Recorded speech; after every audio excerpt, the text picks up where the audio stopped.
भजेऽहं कुमारं भवानी कुमारं गलोल्लासिहारं नमस्कृद्विहारं रिपुस्तोमसारं नृसिंहावतारं सदा निर्विकारं गुहं निर्विचारम्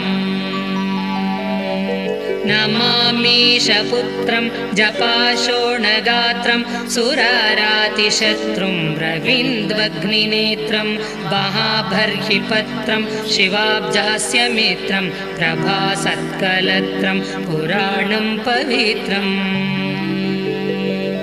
अनेकार्ककोटिप्रभावज्वलन्तं मनोहारिमाणिक्यभूषोज्वलन्तं श्रितानामभीष्टं सुशान्तं नितान्तं भजे षण्मुखं तं शरश्चन्द्रकान्तम् कृपावारिकल्लोलभास्वत्कटाक्षं विराजन्मनोहारिषोणाम्बुजाक्षं प्रयोगप्रदान प्रवाहैकदक्षं भजे कान्तिकान्ताम्बरस्तोमरक्षम्